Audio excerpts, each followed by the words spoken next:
Yo guys, what's happening? It's Flubberdash. Before we get into the episode, I just want to throw a quick disclaimer for anyone who's about to watch. The product that I offer for people on this podcast is not safe for children. We try our best not to have bad language. The occasional word may slip. We're not by any means professional, so I want to make this disclaimer right now. Watch at your own risk. Please moderate anyone who you are worried that will be exposed to anything that you don't want them to be exposed to. I will not take any blame for anything that your loved ones are exposed to. We talk about a various of topics. Although it's Pokemon, there's quite a lot of things in the Pokemon community that isn't safe for children. So I just wanted to throw that up. Anyway, let's get into the episode. Yup. Welcome back to the Trainer Lounge podcast. Today is episode 5. Run a quite a roll. We've done a podcast now every week for I think 3 weeks now, which is kind of cool. I'd like to welcome my co-host to the show. You're not even going to give me an intro, honestly. All right, I got this. All right, first of all, not only is he a phenomenal battler, not only is he an absolute charming individual, ladies and gentlemen, please welcome my co-host, Mr. Onesie Bayness. That's more like it. How's it going, fam? What's up? Welcome back to the Trainer Lounge. And today, we've got a lot to talk about. So why don't we just get into it? We've got a stacked up list. All right, before we get into it, what have you been up to this week, bro? How have you been yourself? Yeah, I've been good, actually. Yeah, I've been doing a lot of work, actually working social media now. So I've been making all them Facebook posts and scheduling all of those emails and all of that good stuff. Right. How about yourself? How are you doing? I'm all right, bro. I've had quite a quiet week, and last week I had to submit a lot of work for my nutrition course that I'm doing. So this week I've took a break. I mean, the fiance's off work as well, so I'm talking to her every day, and yeah, it's been good. I've been shiny hunting a lot, and we can go into that into a bit of I've got I've got quite a development on the shiny front. So I've been doing some shiny hunting myself today. Actually, me and one of our other friends. I had my friend Ryan over, the Nerdy Lantern, today. our boy, right. And we did some Dynamax raid adventures, and he got his first ever Sword and Shield shiny. So I was pretty proud. What do you think it was?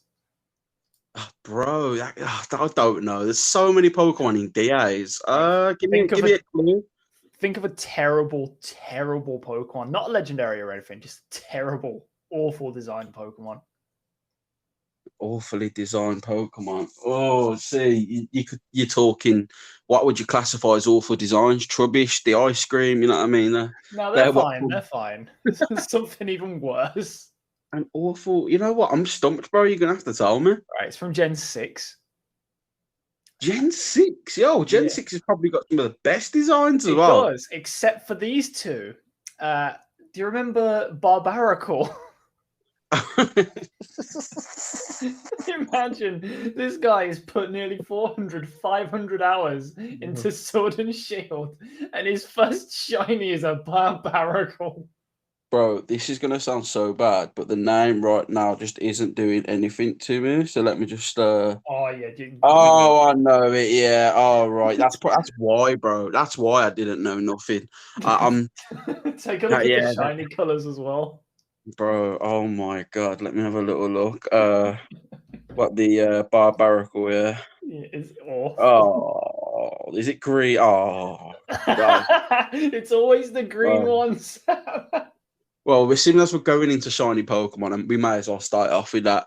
So this week, right? So, one of my good friends, Mavers, has lent me his 3DS last month, and I have been hunting on the Switch for all the Reggies.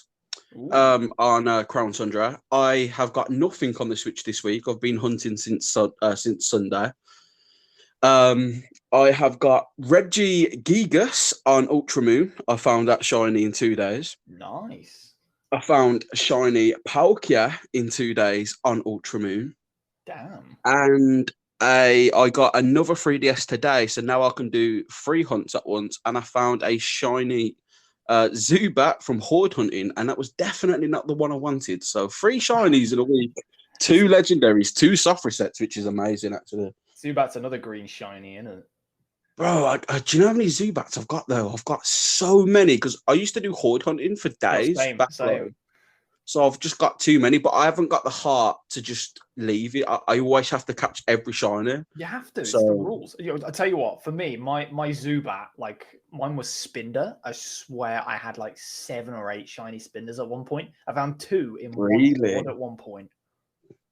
you see, Spinder was rare for me. I have got a shiny Spinder from horde hunting, but it took me 48 hours to find my first ever shiny Spinder. Oh, I dude. remember, bro. All day, bro. But that's mad. No, that's cool. I used to EV train at the same time, so I'd be. Oh, of course, yeah, horde I hunting. think it gave special attack EVs. I can't remember, but yeah, I used to use it to EV train because if you gave it something that could kill 5 and use a Macho Brace, you'd end up with like 10 EVs. So you just do 20. Yeah, with Pokerus and whatnot as well. With Pokerus, all you need to do is like 12 Spinder hordes and you've got max EVs. It's phenomenal. To be fair, that's probably the best EV training to this day, right? Horde. Well, it depends what you mean by best, because like if you've got like 1 billion Zinks and Carbos and stuff, you can but I mean, if you want to do the cheaper option, there were some that gave like 2 or 3 EVs that you could find in hordes. Like I think Trevenant gave like I think it was 2 attack EVs. So if you fought a Trevenant horde, you'd end up getting like 20 attack EVs. You have like free horde battles. You took those for Trevor. Yeah, I think it was like 8 in the end. Is it Golbat speed? Is it? Am I right Golbat speed. Yeah. Okay. Tends to be whatever Pokemon's the best at. Right, that's interesting. Okay, so shiny hunting both of us this week. I mean, what you've just said that is interesting to me about Ryan. I really think we should try and see if he's interested in jumping on an episode one day. I think that'd be pretty cool. I was thinking about getting him on today, but he did have to get back because he had to cook his tea. So I seen if you were around earlier, so we could do a joint one. But unfortunately, it wasn't to be. That can happen. That can happen. Ryan's also, Ryan's a very close friend of mine as well as Onesies. So, definitely that'd be some sick chemistry. All right, then, So this week we thought we'd start this off with a little bit of light spread butter. Right now we're getting into the deep fat. Right, we are. Oh, Jesus Christ! Right, so a little thing I have also been doing this week. I thought I'd throw up, and this might link up into the next topic. I've been playing GS Chronicles on my phone. You know the ROM? GS Chronicles? No, I haven't actually heard of that. Yeah. So there's someone in the community called A-Drive. I think we'll be mentioning him in a little while. He's been doing some walkthroughs of GS Chronicles. So I never heard of it, so I thought I'd just Google it. And I can play it on my phone because it's a GBA ROM. I think it's a ROM of Emerald or Fire Red, one of the two. But it's like it's got the physical special split. It's got Mega Evolution. It's basically Heart Gold and Soul Silver, the same graphics, but it's a ROM. Really good. The reason why I'm saying this to you is because I think you could make some sick content off this, bro. I'd love to see you do, because they've changed the story up a bit as well from Heart Gold and Soul Silver. It's a bit different. Yeah. So I'd really like you to actually do like a Nuzlocke run of this. It's got the EXP share from the new gens, but you can turn it off if you want to. So it's got that option. So yeah, GS Chronicles, bro. Just a little thing for you to note down. Yeah, if you could send me that after, I'll take a look. I was planning on doing like I was thinking about starting back up streaming. So I don't know. Maybe it's DS graphics. Like it's DS graphics apart from the battles. The battles are like GBA, but it's DS graphics in the overworld. It's got like Mega Evolution, all of the Heart Gold Soul Silver story. I don't know if Kanto's in it yet. I'm pretty sure it is, but yeah, it's crazy, bro. Like it's really good. Like I've been playing it and I'm really enjoying it right now. Like I'm having a lot of fun playing it, and I don't really play rounds, but yeah, I thought I'd throw that up, yeah, because I don't want to watch A-Drive play it for reasons, but I'd actually want to see you do a Nuzlocke of that. So that's my little challenge to have a look into it. All right, then. So going into A-Drive, okay, so for anyone listening right now and who wants to like proof listen this kind of, you can go to episode 1. Well, the last episode me and Onesie did, which I believe was episode 1 of the relaunch of the Trainer Lounge before it was the Flabberdash Pokemon podcast. And And me and Onesie had predicted that megas wouldn't be a thing. Well, we didn't say that, but we said that basically there was a lot of people in the community who were saying megas were confirmed due to. Well, you explained it, Onesie, mate. You'd probably have a better. So there was a leak. Well, a leak. There was a rumor from a merch line to do with some Pokemon figures that were being released in Japan. And these figures had been marked as BDSP. So people obviously saw this and were like, "Oh my god, we have some figures for the new games." And in these figures, like in this collection that was being released, was a Mega Lucario and I believe a Mega Charizard. I might be wrong on that, but I know there was at least a Mega Lucario in there. And so everyone was like, "Oh my god, Mega's confirmed for Pokemon Brilliant Diamond and Shining Pearl." There were so many videos put onto YouTube of people being like, "Oh, okay, so there might be megas. If this is true, if this means anything, then yeah, that would be awesome." But there were a small. I just want to clarify. I have no problem with people, reporting on news. That's awesome. You got to make your content, and you've got fans that aren't necessarily going to see this stuff because it's on the Twitter sphere. So I actually have no problem at all with people making news videos. What I do have a problem with is people taking information and running with it and jumping to every conclusion under the sun. And some people can be very irresponsible with the way that they deliver news and deliver these things, and they get people's hopes up, and then those people get very upset when it turns out that it's not true. Because if you report a rumor as a fact, then obviously it's like, "Oh, well, I thought this was true," and then you get really fed up. You mean the megas confirmed exclamation mark titles, yeah?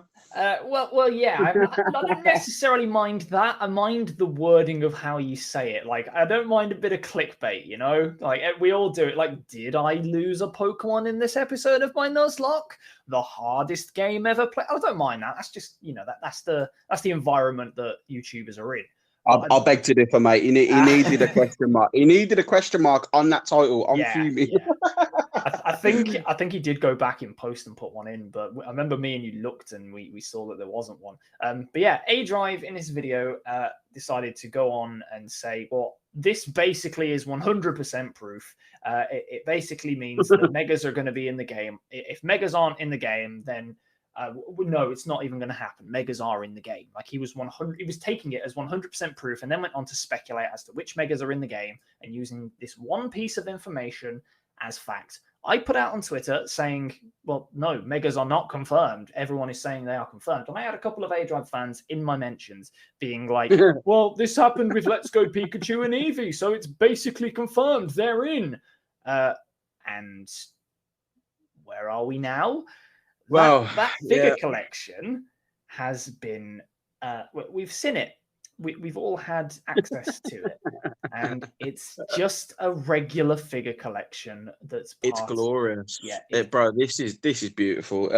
It feels so good because, like, not to interrupt you, apologies. Nah, it's fine. For anyone listening, right, you can go back to episode. I think it is the Trainer Lounge, episode 1.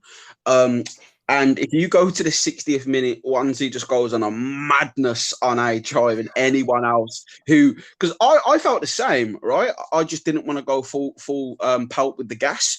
But like, we called this in episode 1. We said, like, you lot need to relax, man. Like, it's not confirmed. You just clickbait into all shit. Excuse me, language. You just clickbait in. You clickbait into oblivion, man. You know what I mean? And then not only did he make that video, he then made a video of megas that could come into the game, like new megas. I'm thinking, just calm down. Let's wait until we get confirmation of megas first, then speculate. Like, I don't know. But, bro, we said this. We said this from day one. Me and you both agreed this isn't concrete information, and I really didn't think that was good enough to say megas was in, and it wasn't. It wasn't. It turns out it wasn't. I genuinely still believe there is a chance we could still have megas in the game. And to be honest, we probably will have megas in the game. And if we if we don't have megas, then I can imagine the backlash that we'll get. Like, people will be so pissed now because we've gone from being megas are practically confirmed to megas aren't in the game. That would be that would be a step too far for a lot of Pokemon fans. But it's this kind of thing. Like, you built people's expectations up of what's going to be in the game because you've basically gone on and said, we're probably getting Megas. In fact, I'm 100% certain we are. And then they're not even in the game. People are going to be so pissed. And you're going to basically just completely skew the narrative. You have to be responsible with the way that you present information. If you present it as, oh, there's an apple on the floor, that means that Johnny Depp was here eating an apple earlier because he posted on his Instagram story that he was in Birmingham earlier, and he had an apple in his hand. It's like saying Tom Holland was at Comic-Con because there were Spider-Man walking around, you know? Yeah, exactly.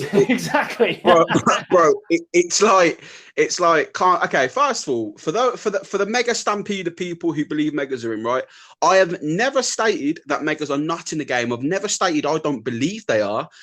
I'm personally unsure, but there is one thing that does give me hope that megas are in, right? Because I just for those who are listening and anyone, you know, that we live in a world where people want to clip what you say and then show it to you 10 years later, right? I do want to say this. Now, the reason why I do think megas could be in the game, keyword could, is every generation we've had a gimmick, right? We had, so Gen 3, we had double battles. Gen 4, we had the physical special split along with Wi-Fi. You know, Gen 5, we had triple battles, right? And amongst other things. Gen 5 was like triple and rotation, I think. Yeah, that's it, triple rotation. Gen 6, we had fairy battles. And I mean, again, you're the battler, so you can talk about gimmicks, but and Mega Evolution, obviously. Yeah, Mega Evolution was the one. Mega Evolution and Fairy, and then in Gen 7 it was Z moves, and I don't know, was Megas banned in Gen 7? Because they were in Gen 7. No, they were still Megas there, were right? allowed, yeah. Megas were allowed, but they were in the post game only, I believe.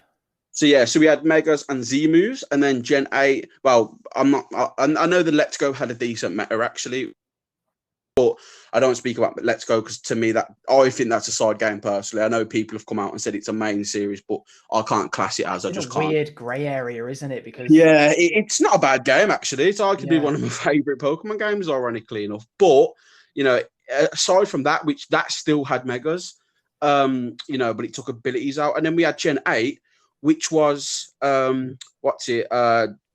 right? That was the gimmick we had. So I'm thinking, Dynamax is not happening for Diamond and Pearl. I don't think anyone said that. And I think we do need a gimmick and we do need something to keep the meta fresh. And I don't think that can go back to just physical and special split. I think there has to be something in there. So that's been in the game, bro, like since Generation 4. It's not like if they came out and were like, oh, well, the gimmick is that special and physical moves will be different. And like, no, that's been something that's been in the game since then. It wasn't necessarily a gimmick. It was a quality of life, wasn't it, really? That's exactly it. It was a quality of life change rather than everything, because people wanted their freaking Hitmonchan to be able to use Thunder Punch and it actually do damage. It made sense. It was arguably one of the best things that happened to Pokemon. But my point is, it did shake up the meta, didn't it? It kept it fresh. And obviously, I think this was when I actually was in a meta and Battlefront. What's it called? Battle Revolution was doing fantastic. But beside the point, that's why I believe megas will be. I don't want to say believe because it's a grey area. I don't know. My whole point of this tangent is stop confirming shit that hasn't been confirmed, man. Like, yo, stop doing it. And this is what I want to go into next, because you've said that I want to. You said about building up false hope, right? And this goes into our next topic, believe it or not. So, would you know at all, Onesie, mate, who Centro Leaks and you know what? I might have to quickly look up the other name. I know who Centro Leaks are, yeah. Do you know who Samus Hunter is, or you know the one from Metroid? I don't know the name. Samus Hunter, that sounds familiar. Yeah, all right. So Centro Leaks, as you know, is a supposed leaker, and Samus Hunter is also a leaker, right? I believe it's a her for Samus Hunter. I don't know who Centro Leaks are, but I think Samus is some girl who leaks it. Whatever. That's not the point. The point is, right now, they've got a little bit of beef. So drama alert. No, so, okay. Samus put on Twitter, Samus Hunter, one of the leakers, she put on Twitter saying something about my source didn't get the information correct, so I apologize to anyone who, blah, blah, blah. Basically, she made a prediction. She tried to say this will happen on this day. It didn't happen. And then CentroLeaks targeted her and was like, all your information is incorrect. You don't know anything. You're just pretending to, blah, blah, blah, basically attacking her, right? Now, I couldn't care less about either of them because both of them are toxic, in my opinion. But the thing that was happening was loads of people was attacking then CentroLeaks because it was like, well, hold on a minute. None of your predictions, your predictions have come true. They did predict Legends Arceus and whatnot, but they said last week the Switch Pro would be announced, right? And it was not announced. And their predictions are... So my point is, we've got so many leakers trying to claim credibility when all they do is just raise expectations. And then the only people who backlash are people like Game Freak, who didn't make any promises. It's people making these, expectations. Joe Merrick, who reports on accurate information. Poor Joe, man. Poor Joe. Yeah, and then, bro, like, he had to report about this Diamond and Pearl tie situation, and loads of people are attacking him. I mean, there was more people defending him than anything, which was good. But it's like, it was people like, not just A-Drive, pretty much the whole community who make YouTube videos were making reports about it, building up hype. For what reason? Speculation's cool, but there comes a point where you need to start running with a narrative. Do you know what I mean? Yeah, because once one person higher up, like, it's not even necessarily about, a few people did this. It was a few people with a big following. If you're not just seen as a YouTube creator, you're seen as a source of information. You're seen as someone to understand.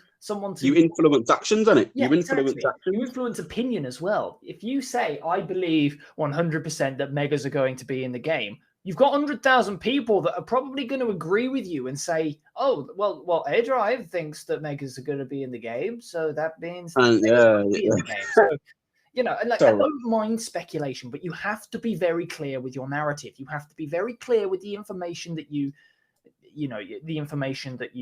present. Because if you present it as fact, then people will take it as fact and take it out on the people who actually have the information that is contrary to yours, and you cause unnecessary beef. Yeah, bro, you're so right. And here's the thing. I replied to the CentroLeaks and I was just saying, look, I'm not sticking up for Samus Hunter. I'm not really sticking up for you. I think you're both, to be honest, clowns. Like, both of you all it is, people look up to them as these holy grail of information, right? But they get their information from somewhere, and clearly the source they're getting their information from isn't correct. It just annoys me because Game Freak, as much as we give them stick, a lot of the hate that comes from them is from false expectations from the Pokemon community, right? Now, we all know the biggest franchise in the world should have better games, right? We should have top-tier games, and we just don't. We get that. But the community build up so much of their own hope, bro. But why? Like, we've proven to ourselves that building up to, like, okay, let's be honest, bro. Even if Pokemon released a game like Heart Gold and Soul Silver and it was phenomenal, the community would still moan. They'd still moan about a tree. They'd still moan about a design. Do you know what I mean? They'd still moan, bro. They'd find reasons to blame Game Freak. So my point is, it's like, just relax on your expectations. Calm down. You're still going to buy the game. So what's the point in complaining? And if you don't think it's acceptable, and if you really don't like what Game Freak's doing, just shut your mouth and don't buy the game. No, bro. Like, do you remember when I come at I nearly let an F word out then. Do you know when they did the whole Dexit thing, right? And then I was going mad about it. And then you said to me, you was like, yeah, but guys, you're still gonna buy it. And I'm like, yeah. Yep, I remember that conversation. I remember that. We were sat in a KFC, weren't we? I was going to say, yeah, it was KFC, and I had beans on my gravy, and everyone come at me, bro. There's no need. This madman got KFC and got beans and poured the beans over everything. With the gravy, bro. Like, yo, now. But yeah, Ryan went ballistic. I felt so attacked. But yeah, like, so once you said to me at that point, yeah, but you're still going to buy it, and I thought, do you know what? You are right.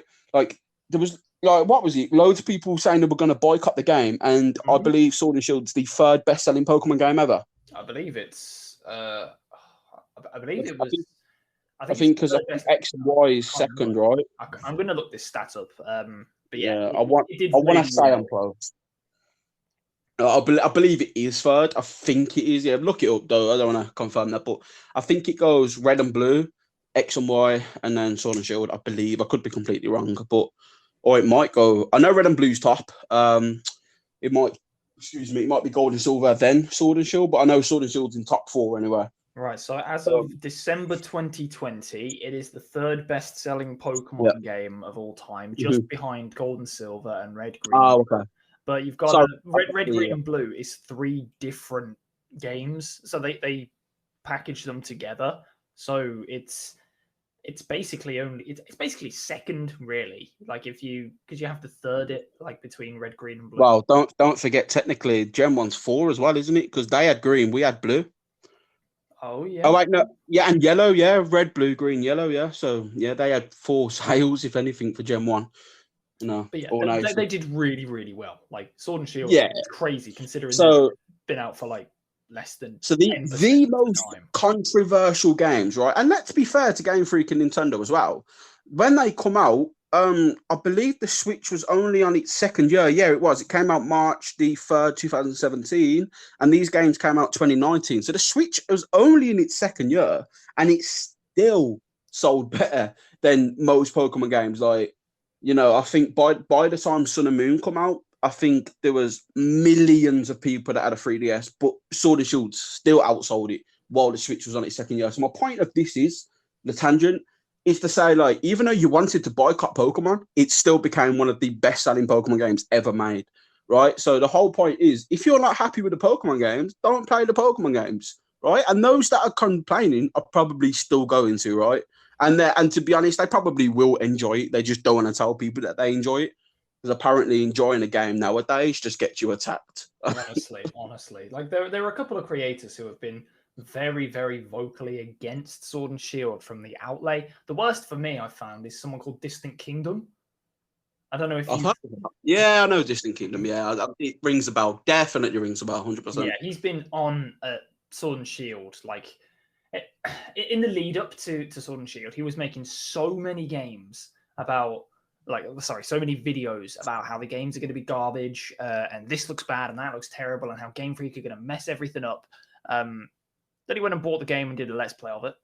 And then he made then he made a bunch of videos afterwards about like modding the game so that he could increase he could increase the speed of certain Pokemon's walking cycles and stuff like that, and changing their models and stuff like that. And it's like, so you went from thinking the games were trash to doing a full Let's Play of it for views and money, to right back to complaining about the game and still making a bunch of content out of it. You probably made more money off of the game than you spent on both of the games and all of the layouts that you probably got for your Let's Play. So it's like, pick a side. Don't be a dickhead. Don't. Just to carry on. The worst part about Distant Kingdom, the worst part about this dude is the amount of attacks he had on Joe Merrick. The amount of times he called Joe Merrick out and tried to call him out, and just started being incredibly petty and nasty and vitriolic towards him, calling him a shill, calling him biased and stuff. Of course, firstly, of course the guy's biased. He makes his entire career off of Pokemon. His life is Pokemon. Bro, I believe 80% of his brain capacity is Pokemon information. I truly believe that. Probably, yeah. And that's no hate to the guy, but... Yeah, respect, bro. Fully respect. I wish I could do that. Absolute respect. But secondly, what good is it? What exactly are you going to gain from attacking him? All he does is report the information and give his opinion on his personal Twitter that you don't have to follow. You choose to follow it. You choose to interact with this guy. Just don't interact with him. Serebii has nothing to do with Joe Merrick's personal opinions. It is 100% to do with facts. There is no correlation between the two. All Joe Merrick does is put the information on Serebii and use his Twitter account as his personal Twitter. That's all. That's all it is. These people attacking him, thinking that they're going to gain something from calling him a shill. You are the dumbest idiot. Bro, to be fair, bro, what they're what they're attacking him of, they do themselves. You're attacking him for following a game, reporting the information, which you do. He just doesn't report it in negative or positive. He just reports it in a neutral stance. You report it with your feelings. He reports it by logic. Well, not logic, but he reports it just by facts, right? He plays the games, whatever gets all the information. The people who hate the games still play the games just to find reasons to complain about the game that they play every time, right? So yeah, it's just that. Okay, as you've just said, it's that's the state of the world anyway, bro. People will complain about something that doesn't bother them. It doesn't affect them. They just need to tell their opinion, right? They just feel the need to feel important. That's what we're doing right now, bro. Do you know what it is, though? The thing is, why not forcing this on anyone? Yeah, we're talking about, AI and the people, like, for example, Distant Kingdom, but we're not going to force this upon them. We're not going to start atting them and saying, oh, by the way, I've just slagged you off. You better look at my podcast to hear what I say. We couldn't care less. And we're not forcing no one to listen to us. We're not going out of our way to actively spam hate. That's not us. We'll give people their flowers. And we'll tell people when, we think that they're being a bit ridiculous. I like that saying. We'll give people their flowers. Bro, it's true, because it's like, there's a lot of, like, for example, and, I'm the first to say, again, we're going to mention something about iDrive in a bit. I think you know more information about that subject than me, because I actually don't know much about it. But, there's a lot of people in the community that right now, I think the Pokemon community, people come and go, right? There was one point, okay, this is funny. Who was one of the biggest Pokemon creators a few years back? Like, literally, I don't. Is this someone who's not on the platform anymore? Because yeah, not on the platform anymore. Yeah, you mean the horrible person, the royalty, right? The ex-PokeTuber known as the King Nappy. Yeah. So right now, my thing is, okay. Now, before I found out what happened, I did like his content. Honestly, it didn't bother me. It was just that, oh, cool, whatever. Because I just like watching grown-ups play. Like with me, I can't watch Pokemon where people are like, hey guys, and today it's not for me, bro. It's too energetic. Too sugary, too flowery, I like people like, yo, today we're gonna go and find this trash Pokemon. Like, they're just funny. Smoking a blunt in the corner of the room. Yeah, bro. Like chilled streams, bro. Joe Rogan of Pokemon. Bro, he needs to do something like that. Now, but look, content creators come and go. Do you know what I mean? Like, I think PD Winnell hasn't done a lot in a while. Now, again, it's hard to speak about him because I know the guy personally. But all the best for him. I hope he's doing all right and that, man. But a lot of people in the community, bro, they have their ups and their downs. Do you know what I mean? Nearly everyone reports on the game. And it annoys me because, as you've just said, Joe Merrick's doing nothing wrong. Literally, you don't have to follow him.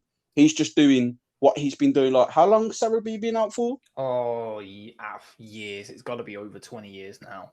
Yeah, it's got to be. Yeah, I mean, I'm not going to say it was, but I believe that website's been up longer than I've been on the internet, right? I genuinely believe that. I think SarahB.net has been on the internet longer than I've ever had access to the internet. Probably, yeah, man. Probably. Crazy. But all right, then. So before we do move topic, you mentioned something about, isn't iDrive under a lot of fire right now for something? No, he's not really under fire. He just defended himself against some allegations. Someone tried to call him out because he's sponsored by G Fuel, which I have my own opinion about, but I'll save that for now. I'm just reporting it.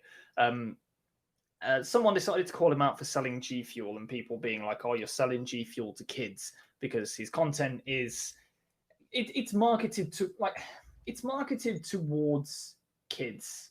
Like, he's a family friendly brand. Like, so people are like, oh, well, that means that you're selling G Fuel to kids, basically. And he's decided to come out and says, my audience is majority 18 plus.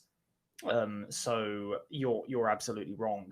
That doesn't really, in my opinion, change the point that you're still advertising an 18 plus product to people in content that's basically meant to be shown to people who are under 18. Like, no, I didn't really articulate myself very well there. Again, let's try again. So you've made your content accessible to people who are under 18, but you're also marketing an 18 plus product. That just seems confusing to me.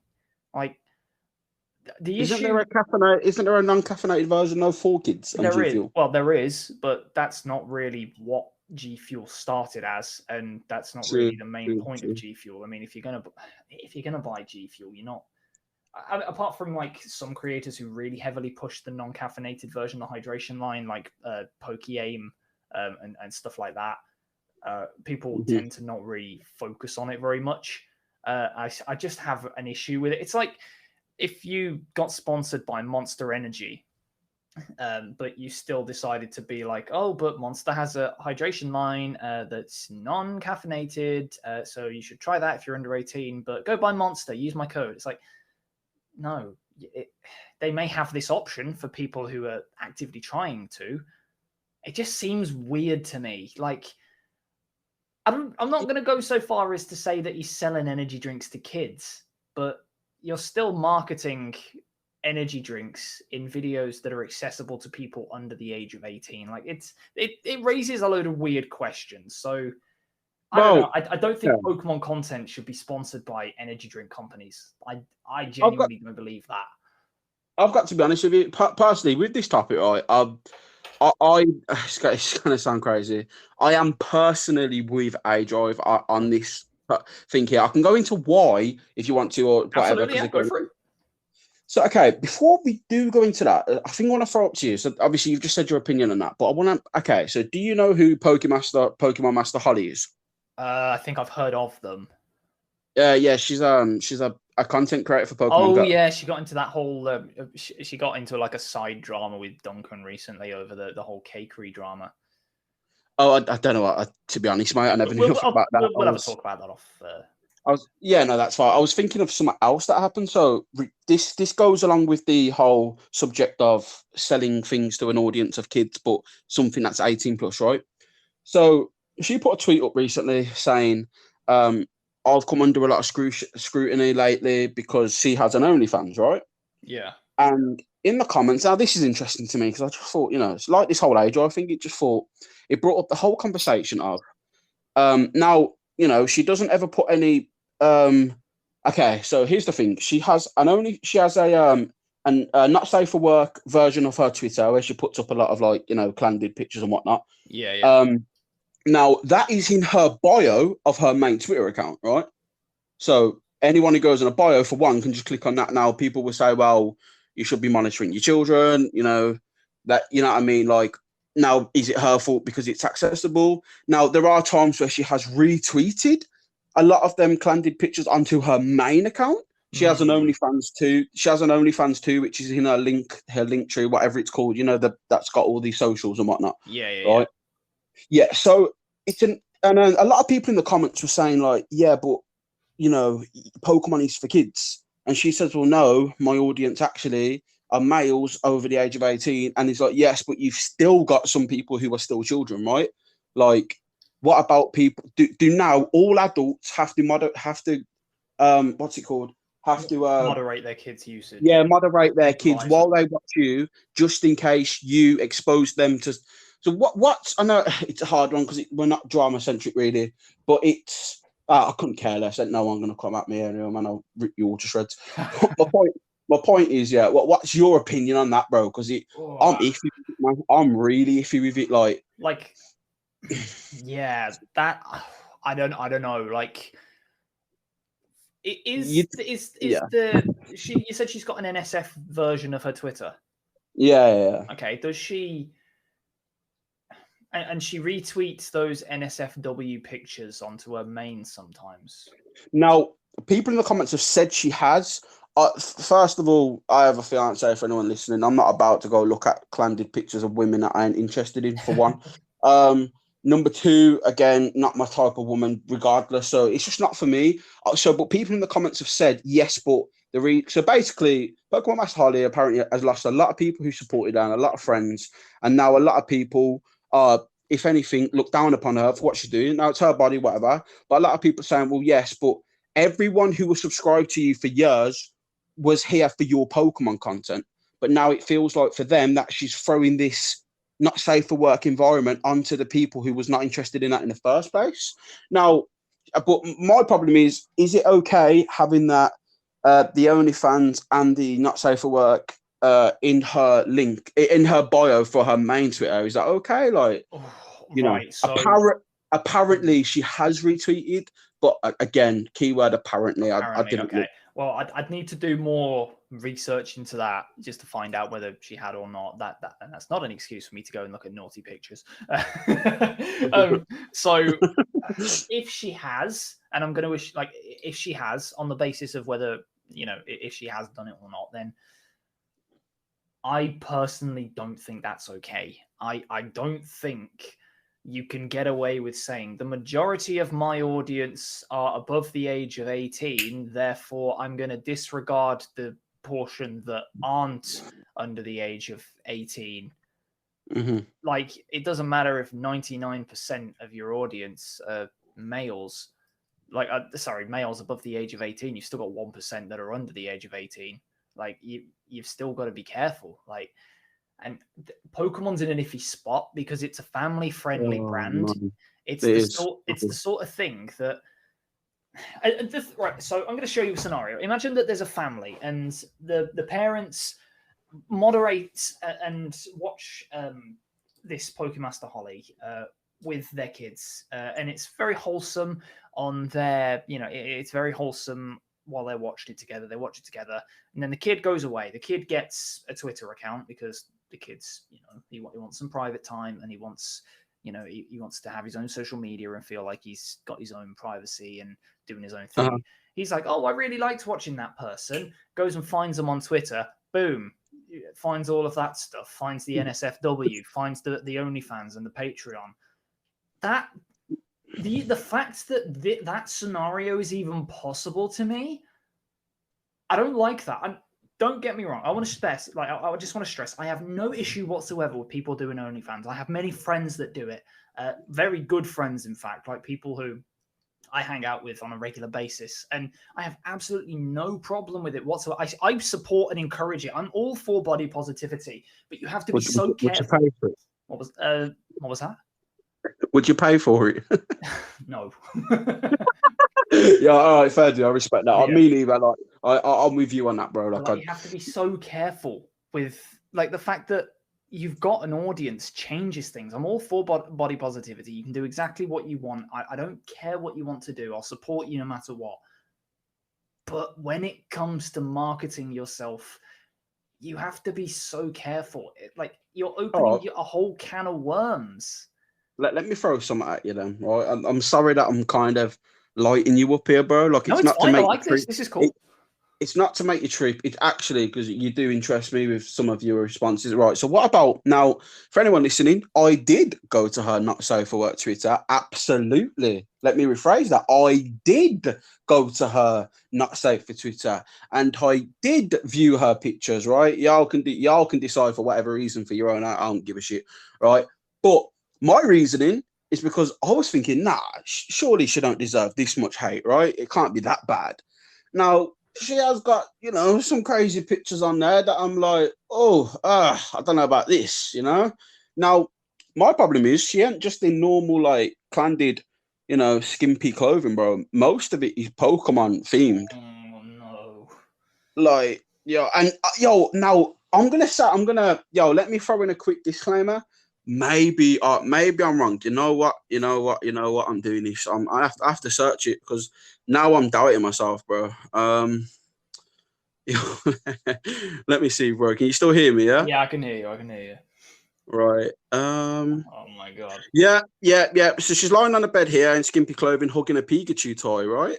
There's one on here where, like, she's, you know, looking cute, whatever, holding a Pichu toy in a Pikachu onesie. So yeah, it's most of it's Pokemon related. Most of it's Pokemon related on that Not Safe for Work Twitter. That to me is creepy, bro. When I see, like, I don't want to say hot girls because I want to be respectful to my partner, but when I see girls or women who go out and do that kind of thing, when they're using a brand that's for kids in that picture, it's really cringe for me personally. It actually creeps me out really badly. It's like people who do the Misty cosplays and the Pokemon cosplays at Comic-Cons, but they're showing every part of their body.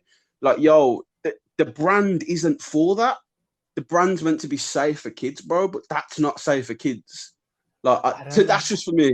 That's just for me, bro. I don't necessarily agree with, like, I don't necessarily mind the, you know, the Misty cosplays and stuff, because they're at a space that's majority going to True, be that's older fair. people That's fair. anyway. Like, Yeah, I that's, see that. but then That's again, fair. you could also say that it doesn't matter if the majority of people there are going to be like this and that, as long as you're not doing, like, as long as you're not showing anything off or acting in a like, I think there is a difference between doing a cosplay in person, you Yeah. know, where you're just walking around looking at stalls and stuff, to taking lewd pictures and putting them online and specifically posing so that you show off just enough skin or just enough of your bits that people can see it and get turned on by it. Like, we can't go around like policing what people wear and what people don't wear.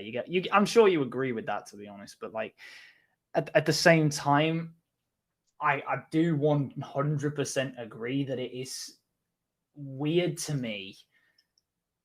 Like, it's a tough one. I'm a little bit conflicted on it, because on the one hand, it is a bit weird to me that people use a family-friendly brand like Pokemon to, you know, do not safe for work stuff like that, like sexual content like that, and use it to promote that sort of thing. But at the same time, if you're the type of creator that has set yourself up from the start to not be family friendly and made it explicitly clear, like someone like, I don't know, Duncan can't, like, you know, Duncan Needy, Duncan can't lie.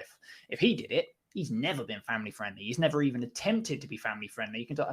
He could just turn around and say, nah, I've never done that. I've never claimed to be for kids. Don't let your kids watch this, but check out my shit. You know, like, I think there has to be, you have to take a stand. You have to be on one side or the other. You can't play to this lowest common denominator, middle of the road crap when you can't you can't market yourself to be available to all and then go and say, oh yeah, by the way, look at my ass. You know, I don't know. Yeah, it's mad. Like, obviously, not to go on and on about that, because it is my fault. I'm the one that mentioned it. I like this topic. It's interesting. Yeah, nah, it is. It's one of them, bro. I mean, there were some people in the comments going, you know, she was like, "Well, what do you suggest?" There was people arguing with her, and I was reading. You know, I'm just I like lurking, really. And you know, these posts, I find them interesting. And someone said, "Well, you know, could you not just advertise it somewhere else, not on your Twitter, where people come to see updates on your main channel? You know, that's not what we're here for." And she said, "Well, where am I supposed to promote myself then, if not on my Twitter? Like, am I meant to make a new Twitter and build it up from the start?" And then, you know, someone was like, "Well, to be fair, we're not here for this content. We're here for Pokemon. Look, we don't want to see this about you. Fair play that you're doing it with, you know, go girl, man, support yourself. But like, yo, we're not here for that." But then another part is, it is her Twitter, innit? But what I'd do, yeah, if I lost a bit of weight on that and I become stupidly handsome, I'm already stupidly handsome. Yeah, you are, bro. You're already stupidly handsome. I would. If for whatever reason, yeah, I decided to do something mad like that, I'd have to make a public announcement and be like, "Yo, listen, I'm no longer safe for kids. Starting from next month, I will be releasing content that is not for kids. Please, if you do follow me on socials, and please unfollow me. I don't want to be associated with children watching my content." That I can't argue with. Yeah, that's a class act. That's a class move. You know, if anyone listening for the previous segment, what you spoke about, just there was no disrespect towards Pokemon Master Harley. It was more the topic about Pokemon content creators doing this kind of line of work. I've got nothing against Harley. I don't really watch her content, to be honest. But again, no disrespect for her. She controls her own life. I wish her the best. You know, ain't no hate. It's just that Pokemon's a topic about, you know, Pokemon's a thing for kids, and it's just an interesting thing. But yeah, so if you have any thoughts on that, if you want to, you know, if you disagree with us, if you agree with us, let us know. We're always happy to know. Just you know, if you're watching us on YouTube, leave a comment. If you're watching us on Spotify and you disagree, then unfollow. Exactly. I mean, to be honest, once he has just we thought I might as well announce this now, bro. Right, about the YouTube. Go for it, yeah. Right, so Wanzi does have the biggest following on YouTube out of both of us. I've never really been into YouTube myself in that sense. So these episodes will be uploaded by Wanzi on YouTube, which is cool. So yeah, it will still be on Apple, Spotify, and everywhere else. You know, you can still find it on there. I'll have the logo on there. We're going to go into the logo later on. I want to talk about that, which is interesting, and the trainer lounges as a whole. Right, yeah. So, as Wanzi just said, if you disagree with anything we say, you want to add, you know, you just want to have a conversation. That's cool, man.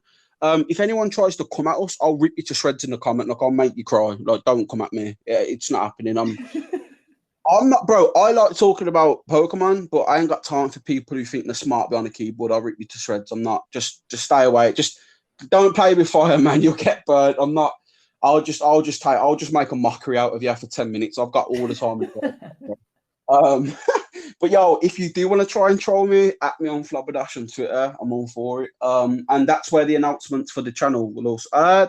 Not the channel. I suppose that would be onesie, but for the podcast in general, I'll be putting a lot of stuff up on there. Anyway, next segment. That was an interesting one. That was a good one. I enjoyed that. That was it's a good thought experiment. I always like hearing and like picking your brains on stuff like that. Yeah, bro, it's cool. Like, I'm all for it. Again, I'm not making money out of this. This isn't a job. I've got no fear of being reprimanded. What can happen? I lose one viewer out of the 5 that are currently listening. I'm not. I'm not. I couldn't care less. Right, not going back, but so now I can't verify these images. I can't. But apparently, right, someone had sent an email to Joe Merrick asking what does he think about Centro Leaks. I know Centro Leaks was mentioned in the email, but I don't know about Samus Hunter, so I'm just not going to say her name. You know, because he said they're saying, you know, that Pokemon Brilliant Diamond and Shining Pearl are going to get a graphical update in the new trailer. What do you think? And apparently Joe Merrick just come out and just, I don't know if it's true. I am not everyone. I am not putting words in Joe Merrick's mouth. This is just what I saw on a screenshot. Apparently he emailed the dude back just saying, I wouldn't believe a thing they say. They only get their information from somewhere else. They're not a creditable source, blah, blah, blah. So that's circulating a little bit in the leak scene. I thought I'd mention that. If Joe did now. You know what? Let me think. So I believe if you go onto Central Leaks on their Twitter, it's the tweet where they was replying to Samus Hunter. I think Samus Hunter made a tweet about my sources weren't correct, and then Centro Leaks had replied to that tweet, causing a bit of drama. That's what the segment was about. And someone in the comments put a I'm trying to see if I can find the tweet now. Have a little look. Central Leaks. Let's see if I can find it myself. Right. Let's have a little look. Trying to see if I can find it. I don't know. I have no. Yeah. So, well, Central Leaks put a new Pokemon Brilliant Diamond and Shining Pearl trailer will be released soon. Don't know how soon. Could be E3. Well, that's not surprising. The interesting part is that we've been told that the graphics have improved a lot, right? Mm-hmm. And yeah, I found that one. Yeah. Yeah, someone had. I'm trying to find the one with I'm just, you know what, Centro and Samus. Right, let's just put that into top. See what pops up. Right, let's have a little look. I'm trying to think. Trying to see where it actually was now. It was somewhere. But now Centro definitely responded. Mm-hmm. You there? Sorry, hello. Can you hear me? You're back. Yeah, sorry. Sometimes when I go off the podcast page onto Twitter, sometimes it can just, I don't know why, stop the audio. So apologies about that. But yeah, again, I'm not going to confirm Joe Merrick said that. It was just a little screenshot. Someone put at Central Leaks, what do you think of this information from Joe? Interesting thoughts, question, something like that, right?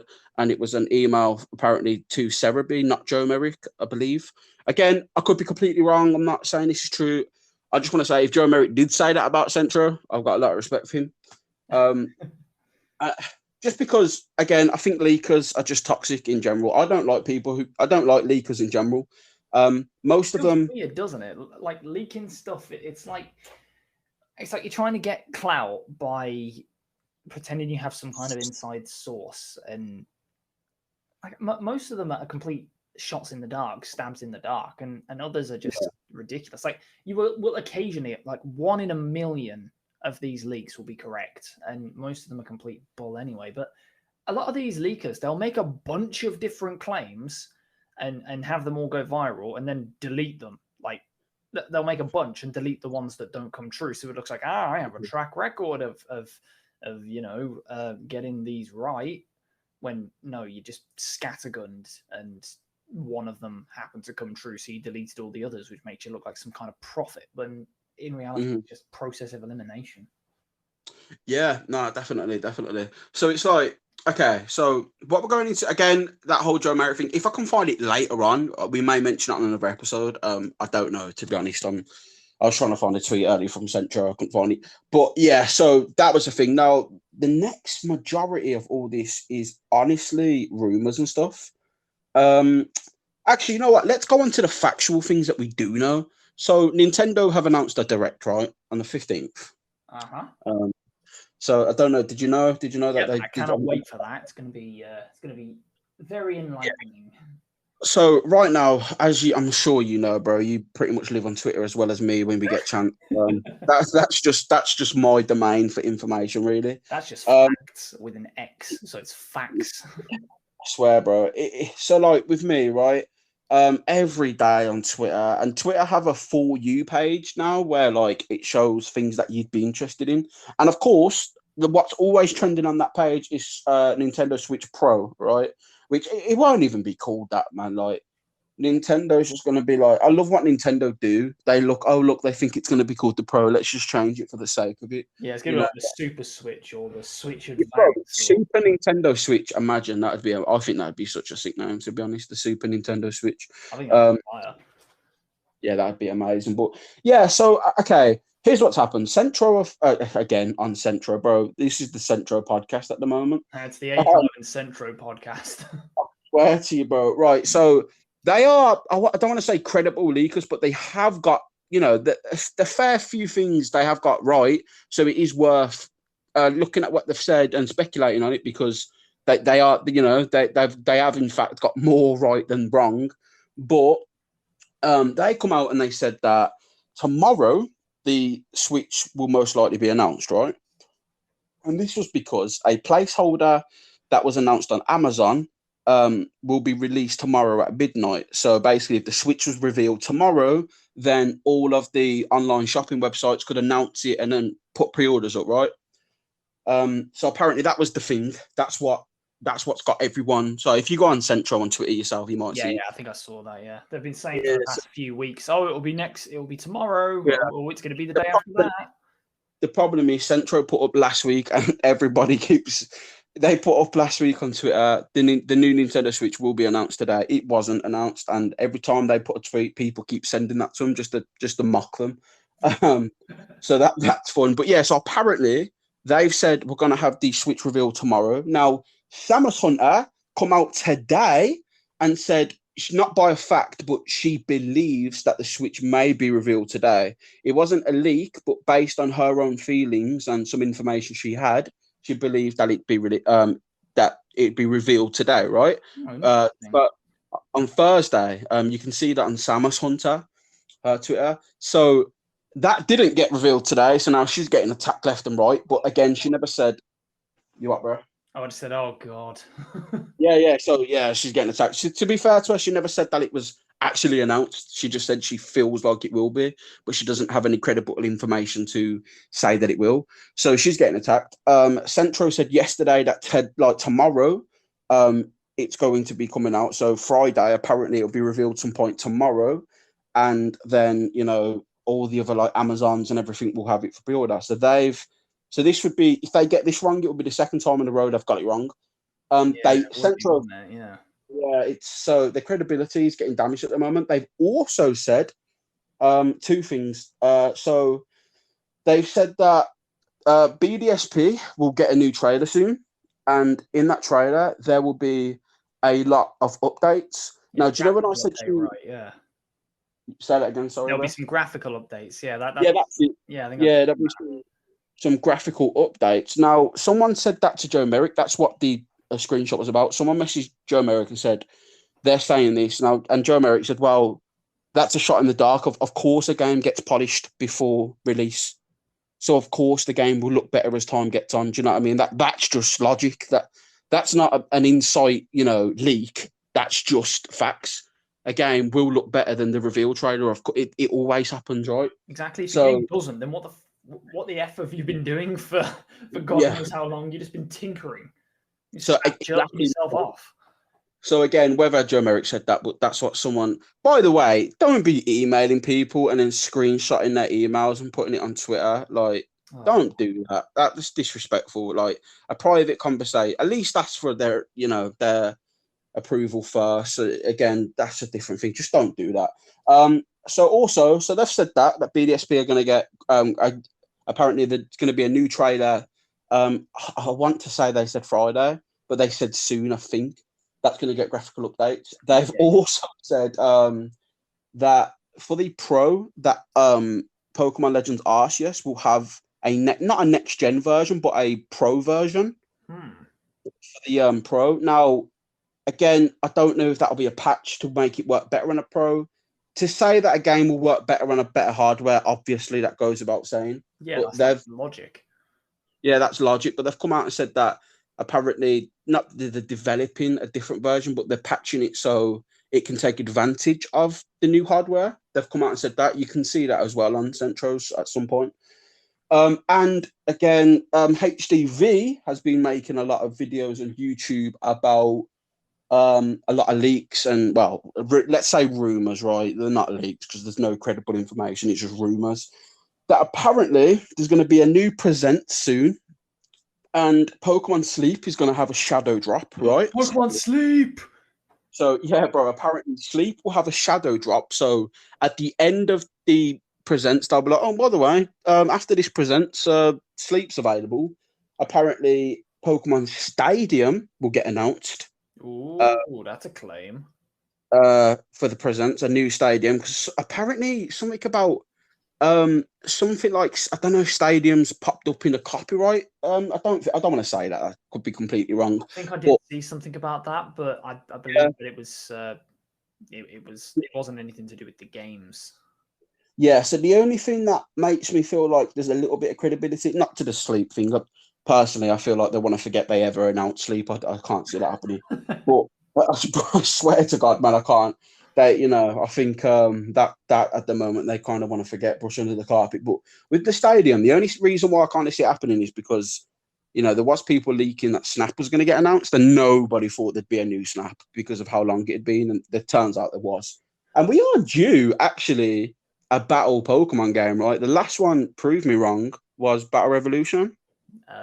Yeah, but we haven't really needed one because Battle Revolution was just so updated graphics, but with Wi-Fi. Updated graphics, and the other games haven't really needed that. They've had it built in, so it was just kind of like it's like the same thing but with less content. Now, do you know why? Okay, so we can go into this. Actually, this is interesting, right? Do you know why I think there needs to be a new Snap? No, you can disagree. Stadium, you mean? Sorry, Stadium. But yeah. I mean, by the way, I do want to say I think they should do some DLC for Snap this year because that game's getting stale apparently to a lot of people, and I think that'd be pretty cool if they added some new missions and stuff and some new content for Snap. But that's just a suggestion for Nintendo. Hello, support your games. Right, Stadium. So I think I've got a fair reason to why I think there should be a stadium. Yeah, go on. Okay, so right now, when people don't want to battle on the current meta, what do they go and battle on? Showdown. Showdown. Right now, imagine if Nintendo had a Pokemon game that was, purely for battles, like Battle Revolution, where you could set up your Pokemon, set up the way you wanted it. Maybe they'd make it so you'd have to trade it over from home or something to make it legit, right? And you could battle in what meta you wanted on there. Say if you wanted to do VGC doubles, you could do that. Singles, if you wanted to battle in tournaments that had megas, tournaments that didn't, have all of these kind of things, right? Like a stadium, stadium deluxe or something. That's probably what they could call it. And they could make that the games of the meta, because hear me out, right? Diamond and Pearl, we don't know whether it'll have Gen 5s to 8 on, so we don't know what the meta will be. So I think if they had a stadium game where people could go and do their battles and they could go and do the VGC tournaments on, then Game Freak would be free to experiment and release the games they want to release without worrying about meta. Personally, I think that would be a good So a lot of people are worried about a Legends of Arceus, right? It looks like there's going to be no online components to that game. So, it looks like the meta's going to Diamond and Pearl. If there was a stadium, then we wouldn't have to worry about what game's next going to be the meta because we'd have one mainly for the meta. Do you know what I'm saying? Like, I want What are your to. points? So you think that having like a stadium game, would free up their creativity for the rest of it? Like it would allow them to make the games they want to make without having to worry about. Yeah, because imagine how much they have to worry and how much time they have to spend balancing a new gimmick for meta. Imagine, right? Whereas if they had a game that just did it, so let's say they released Gen 9 and it had its own gimmick, right? They could update the stadium or maybe release a new version of it that had this updated gimmick that people could try out. So they haven't got to worry about balancing on the new games. The meta will be played on this stadium game. People could say, "Oh no, they probably want the metas on the main series games because that's what keeps people playing them and whatnot." But I just think with them bringing new companies like, well, Ilka to make the remakes and Game Freak focusing on making new games, I just think it personally it'd be a good idea to have a game that would control the meta while they're free to do what they want to do. That's just No, me. Like, I get what you mean. Yeah, like that's not actually a bad shot. I hadn't actually thought about that. Like my big, like the biggest problem that people have is the fact that that there is no 60-minute singles timer. And it's the 20-minute timer, which is completely messed up the competitive scene because who wants to have a 20-minute singles battle that ends 6-5? Like that's nothing. Like that's not even a match. Like I've had draft league matches that have gone down to the 60-minute timer and finished like I don't know. I think it was like 3-1, and I was about to reverse sweep and I couldn't because the 60-minute time. Like you, there were people arguing that you shouldn't even have a timer. You should just be able to play the game you want to play. But at yeah, the same yeah. time, like I see what you're saying because,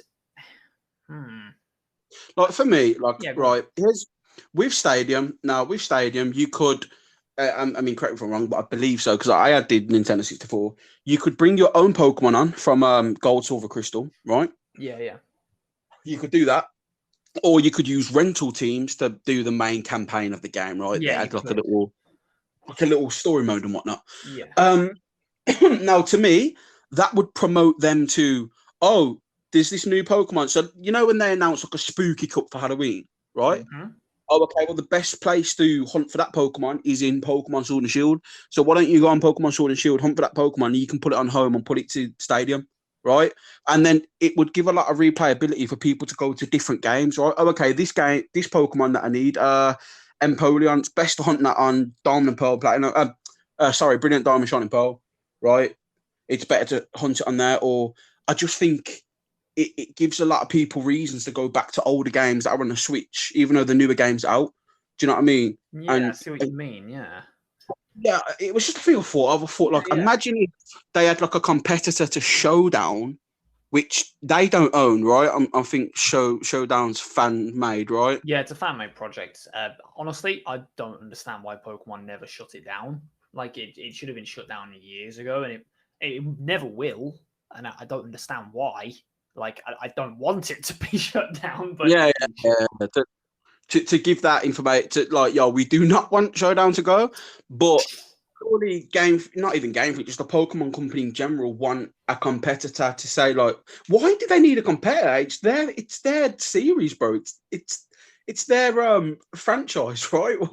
I don't know. I just think like with people not worrying about the meta being shaken every time, I just think it'd be cool if they started releasing like, platinum, not platinum, sorry, a stadium again. I just think that'd be a cool thing. But yeah, I just wanted to. I don't know how I made 15-minute segment out of just a stadium rumor. I just find that I just think it'd be cool, bro. Like no, it would be, and I can see some merit for it. Like it would make more sense to have the main battle system be on on that game, and it would free up a lot, like because they could literally do balance patches to get like like they can do balance patches which increase Nidoking's special attack by 10 points but lower its attack because Nidoking's too strong in the meta, for example, like stuff like that. That would be that's the idea. Like when you release a Pokemon game like that, you need to be able to do balance patches to make bro, I'll sell it to the Pokemon company right now. Here and again, some people disagree with this, right?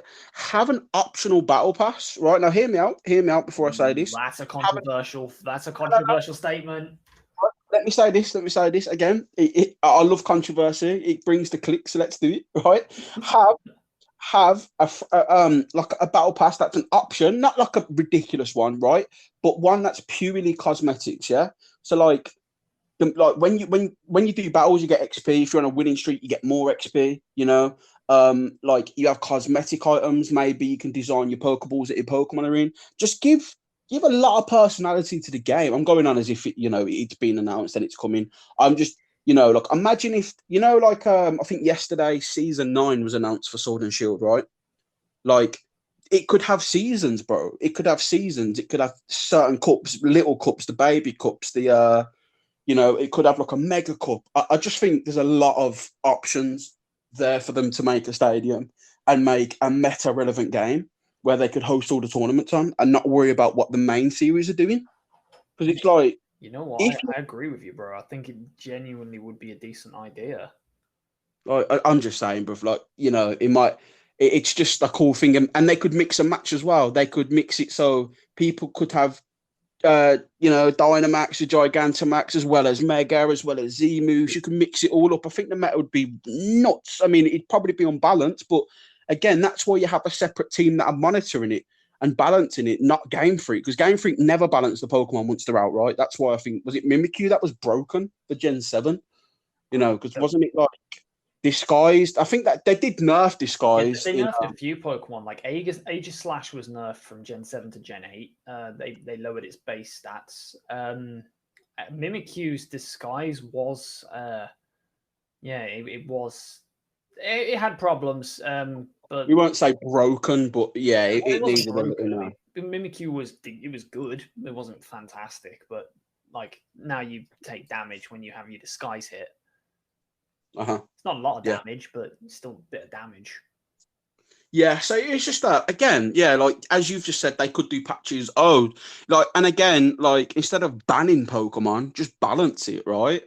Just, yeah, exactly. I mean, it's like some Pokemon are just broken. I understand. Like I think it made me laugh when wasn't it? What I'm trying to think. Who makes the rules on the meta? Like, what's it called? Smogon. Yeah, Smogon, right? So, like, it made me laugh when the Oras games got announced, and I think X and Y when they was on about the speed boost Torchic coming, and Smogon instantly put speed boost Blaziken in banned. Just instantly banned. Like, I can see why. The crazy thing is, speed boost Blaziken, it went from being one of the most feared Pokemon in the game, like that thing, it just speeds up and destroys the entire game. It went from being that, it's now underused. Like it's. But why? Why is that? Is it just nerfed, or what about it? Nerfed. It's just everything around it has been like it's not the best choice anymore. There are Pokemon that can kind of handle it. It's still a massive, massive threat, and it still does a job. It does its job really well. It's just not as good as other Pokemon in the meta. Like you've got Dragapult, and Zeraora, who do incredible roles. Like Dragapult they're incredibly fast and they're quite strong. They can do. Is Dragapult the fastest Pokemon in the game now? No, not even close, mate. You've got Regieleki, bro. Oh yeah. Oh, I forgot. Oh yeah. Forgive me. What a monster! Forgive me, bro. That thing is insane. Fun fact, actually, to go into it.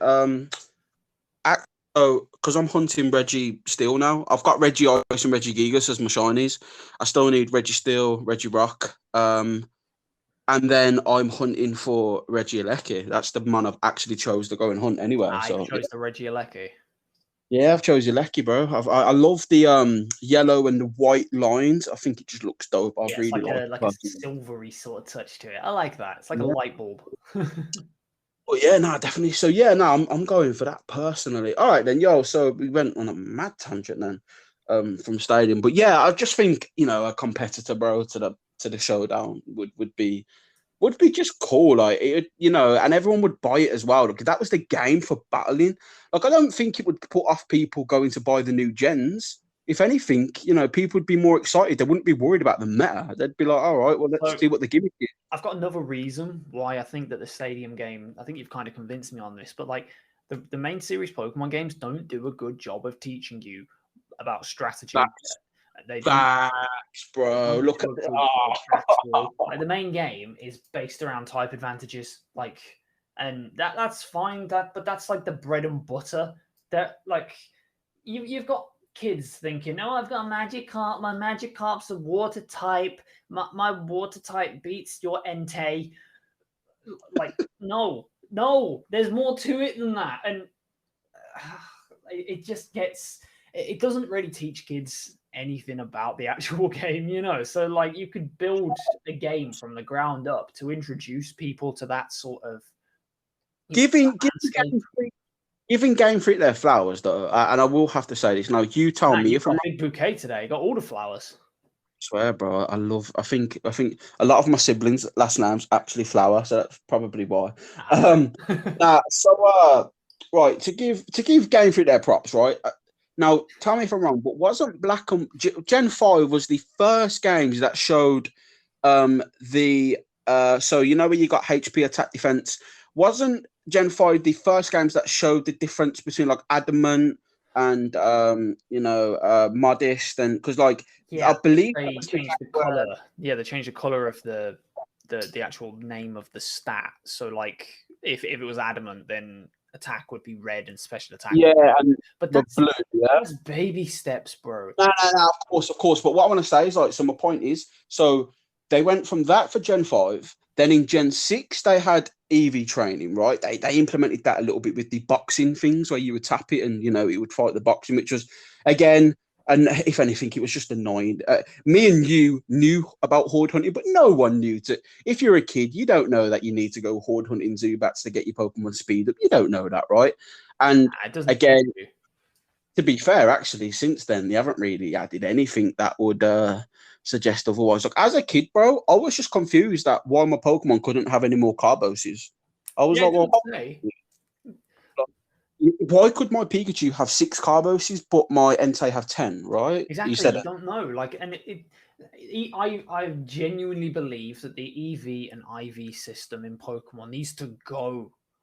It's so outdated. Like, I'm so fed up of it. I'd honestly be like, I get the idea. It gives Pokemon it gives Pokemon a lot of customization in the way that you build them. You can make your Arceus really offensive, or you can make it hyper defensive if you want to. It's completely up to you. Like you get videos online of people using teams that are named Fake Stall because they use like choice band Toxapex and stuff like that. But like, and I love that. That's cool. But Game Freak don't seem to be willing to do anything with it. They seem to be hiding it as like this mysterious thing. But do you know what though? To be honest, bro, and I'm agreeing with you. By the way, I just want to take that out. It, as you've just said, it's such a convoluted system. I don't think they have a way to explain it. Like it don't make sense really. Like tell me if I'm wrong, but not all Pokemon give off EVs, right? Only certain Pokemon. I know there's a big list of what does, but I believe not every Pokemon gives an EV off, No, right? they all Am I do. wrong? Every Pokemon gives off some EV. Okay. Sorry, I must have just. I didn't even know that. Worse, though, in my opinion, like it makes it worse that every Pokemon gives off one. So like you go through the story and you've got yourself a Blaziken and you fought a bunch of I don't know what was Blaziken good against. You fought a bunch of Tangela. Yeah, like a bunch of Tangela because you're going through the grass area and there's loads of Tangela in the wild and you want to level up your Blaziken. Each Tangela that you defeat gives you EXP but gives you defense EVs. So okay, you've just made your Blaziken really defensive. Like, why is it a tank, but why can't it deal damage? Yeah, I see your point. But what? Okay, here's my thing to you right now. That is really controversial because the thing is, though, and let me ask you, you know, when you found out about EVs and you found out how to actually do them, did you not feel really cool, though, to like, yo, oh my God, I can make my Pokemon super powerful? Bro, I And was going around school challenging everyone I knew who played Pokemon to fight, because I bro, knew that they didn't know anything like about that. And what gen, though? What gen was Gen this when you went? 4, bro. Gen 4, Yeah, like yeah, that was back when I in the knew about it. day. Like I tell you what, I've won. When I was in Carlisle for university, I entered a Pokemon tournament that was hosted at my local game shop, and this was basically a competition they'd held because they wanted to raise a bit of awareness for the new store. Um, and the prize was a copy of either Ultra Sun or Ultra Moon. I'd ordered one. I'd pre-ordered it ages ago. No, not Ultra Moon, like regular Sun or regular Moon. I'd ordered the one. Um, Well, that's when it was coming out, weren't it? Wow, sorry, yeah, crazy. Oh, yeah, go on. a while ago, wasn't it? Yeah. I pre-ordered my copy, but I thought, you know what, screw it, I'm gonna go. I'm gonna enter this tournament, and I wiped the floor. Like I didn't lose a single game. I think but these people, like the problem was these kids that well, I say kids, they were around the same age as I was, to be honest. But these people, they knew the strategies. Like this guy was using Choice Scarf Air Slash Togekiss, which is, fair enough. They're like, oh, Serene Grace and Air Slash, it gives it a 60% chance to flinch. Yeah, great, fantastic. You know your stuff. But have you given it enough speed EVs? What's an EV? Oh, so my Thundurus now outspeeds and No, bro. When you said, have you give it speed EVs, they're like, wait, I should have used EV instead. Oh, And they're like, the amount of people. Oh, bro. Well, okay. Now, believe it or not, my fiance, she got into Pokemon with Sun and Moon. Now, actually, she does know a little bit about IVs and EVs. And again, not to interrupt your story, like first of all, I want to say, have you ever seen a meme from Thor Ragnarok where Hela's like to Thor, you can't defeat me, but Thor's like, I know, but he can. yes. Bro, that's like me. That's what I say about you. And anyone's like, yeah, but bro, I'd beat you in a battle. I'm like, yeah, but would you beat him?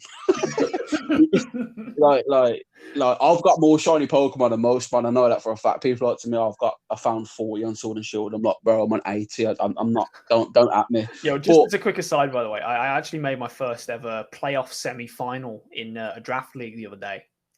Oh really? I was about to win, and I was about to make it to finals. Like the finals, in like whoever won that fight won the league. And I was about to win the match, but my Hitmonlee decided to miss a Stone Edge on a Crobat, and I got a Oh, Christ! I lost the match from it, so I was furious. Like I have never been that salty in my entire life. I had that game wrapped up in one.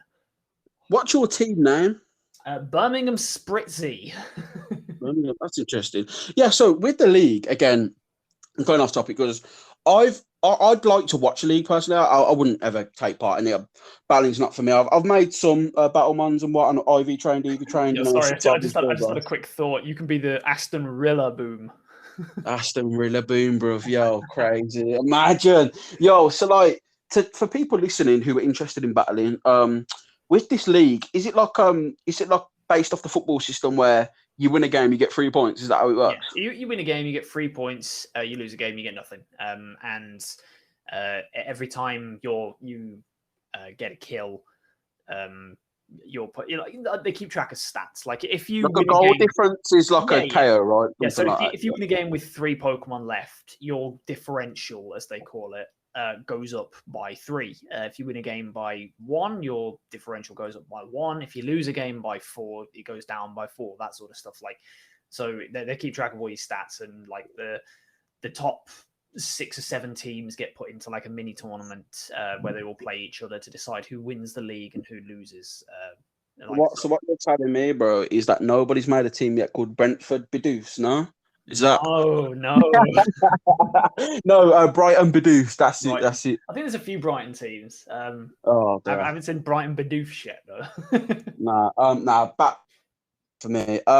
Yeah. So okay, this is what I want people to do. If anyone is listening, and again, I do want to build like an audience to the point where they can take part in the podcast. I mean, we probably will have guests on, but I mean, they can, get involved, as in, giving us suggestions. And what I want you to do for Onesie, because again, I did suggest to you about this GS Let's Play, the GS Chronicles, right?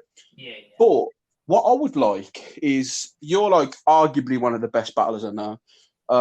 I don't think I've ever beat you apart from one time when you severely handicapped yourself and you pretty much gave me the win just because you wanted to challenge. Look, I'm not bad at battling. I think I can battle. I've won quite a few online, but I'm not intrigued in it to the point where I'm that bothered. I just love shiny hunting, right? I love collecting things. But I want people who are listening to this to give a suggestion to Onesie to make like a team, maybe on Sword and Shield or something, and just go into like a random online battle and see if you can win with that team, you know?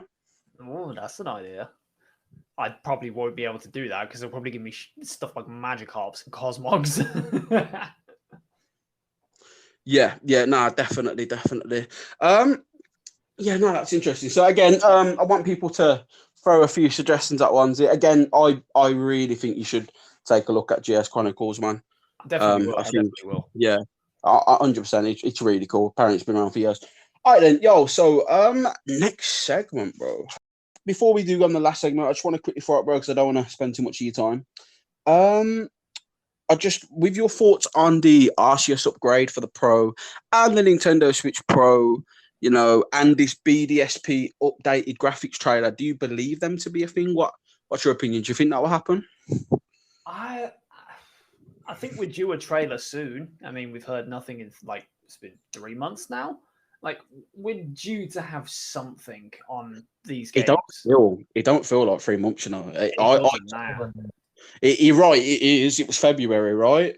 February, March, April. 4 months. 4 months. Wow. Like, you know what, bro? It only feels like a month since they were announced. That's crazy. But yeah, we're due to have something soon. Like it's got to happen. See, my thought process is, and it's maybe it's the leakers or supposed leakers influencing me. It does make sense for a Switch to be revealed this week. I'm not going to say it will, but the reason why I think it does is because the hardware normally gets announced first, and then the software is shown in a showcase, right? So you would announce the Switch Pro and then show a little bit of it in the showcase, but then show what games are coming for it, right? Yeah. For those that are listening, by the way, I want to remove any confusion. I don't think this Switch Pro is a next gen console. It's not. It's still a Switch, right? You'd still be able to play all the new games on the regular old Switch. It's not a next gen console. Like the Switch has only been out since 2017. You know, it's like the PS4 Pro or like the Xbox One X, right? Yeah, that's or the DSi or something. That's it. Yeah, like 2DS XL, 3D, the new 3DS XL, right? So it's more of a mid-gen upgrade than a next-gen console. So for those that are concerned, I believe we're not going to get. I don't even think the next console will be called Switch, but that's for another day, man. That's a different topic. We can get to that at one point. All right, yeah. So I think it will, bro. I think we're going to get a new Switch announcement this week, just because. What's the date today? No, actually, the 3rd of June. Yeah, to be honest, it's either this week or next week. I think we'll get an announcement because the showcase is the 15th, and I think they'll want to build up a lot of hype. Xbox are killing it hype wise right now. They're doing fantastic. Xboxes, PlayStation, I don't think are at E3. They've got their own thing, state of play. But yeah, so I'm just saying I think it will. I don't know. With the again, do you think they'll release a trailer for Diamond and Pearl, or do you think there'll be a Pokemon Presents? Because we normally do get a present around this time, right? Because there's more products to come out from Pokemon, not just the main series games. There's like Unite and whatever else they're going to announce, right? Yeah, you know what? I think there might be. I think there might be a trailer soon. I could see them doing. You know, it's either going to be, it's like you say, it's either going to be a trailer or it's going to be like part of, the showcase at like E3 or something. And if it is, that, I personally think that they should just do that. They should hype up their E3 or whatever by doing a showcase of BDSP. So we'll get some information at least there. I think that's the way they're going to do it, I think that's the way they're going to do it. It's interesting. Again, a little thing I might as well just throw in here while we're at it. Will you be playing Unite again? I don't want to go into a whole political debate here because that could be a thing. But Just on the sense that I think we did talk about this, where you said, if actually no, it weren't you. I think I was speaking to a Twitch streamer, and I said, will they be playing Unite? And I think they was like to me, if they were going to play a game like that, they'd just play League. Or was that you? No, that won't me, because I think I'm going to play it. Like, and that's Yeah. So yeah. I asked someone, I said, are you interested in playing League? Not League, Pokemon Unite. And they said, not really. It looks quite trashy for what they're trying to do and what they're trying to put on the player. So I'd rather just play. If I am going to play a game like that, I'd rather play an established. I think I'll give it a try. I've never really played a game like this. You know, I don't know what MOBA, right? MOBA, yeah. I've played. I'm a big League of Legends player. Like, I'm really into the game. I think I will be playing it just because I love League. Like, I play it enough, and I'm actually going to be streaming it. I reckon. I think I'm going to be streaming the game on Twitch. No, I'd be streaming on YouTube. Okay. Have you never thought again? I don't know why I'm asking you this. I'm just interested. Do you have the equipment to stream on Twitch? Yeah, I do. I've got. You don't, because you'd be so massive. I think if you actually did.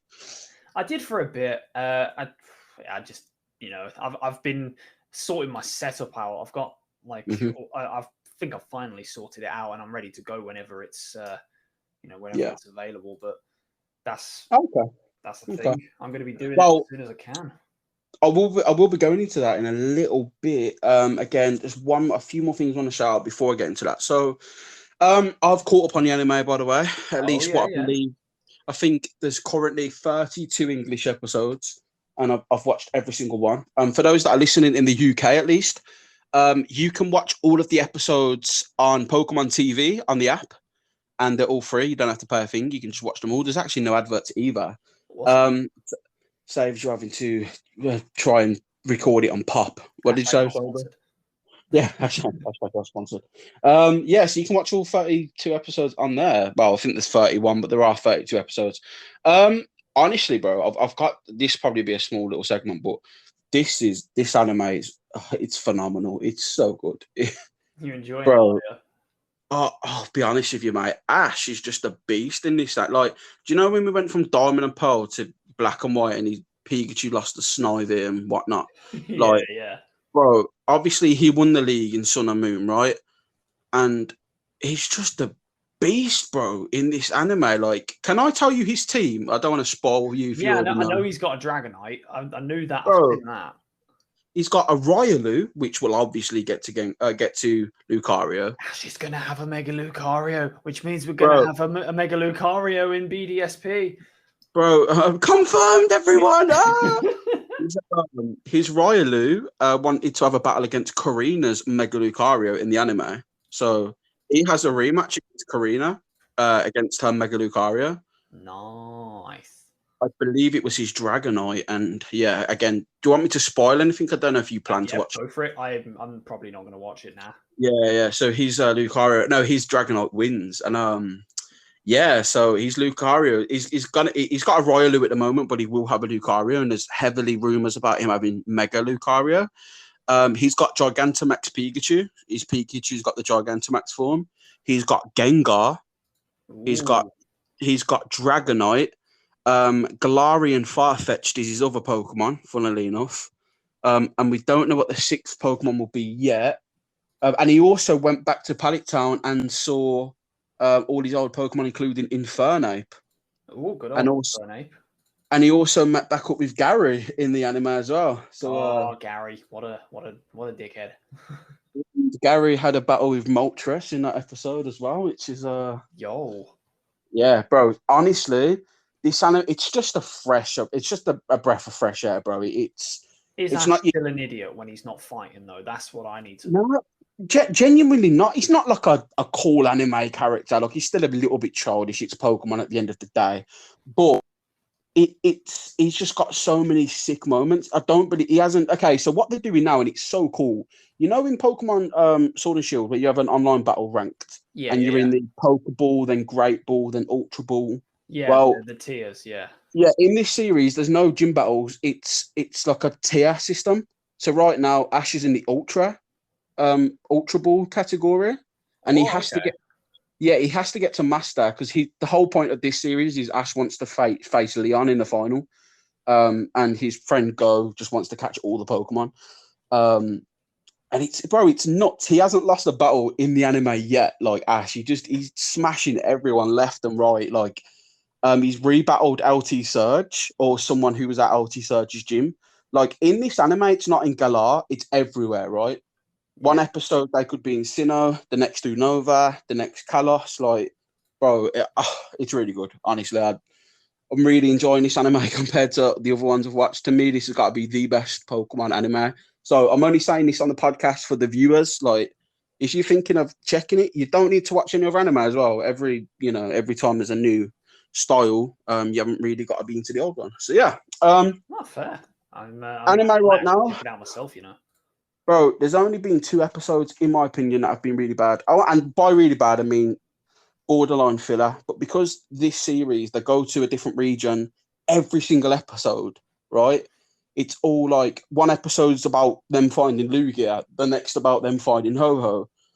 The next is about Pikachu running away because Ash is giving too much training to Riolu and not Pikachu.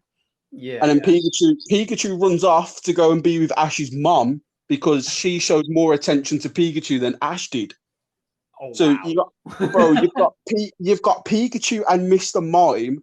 Mr. Mime's look as I think Ash has also got Mr. Mime on his team.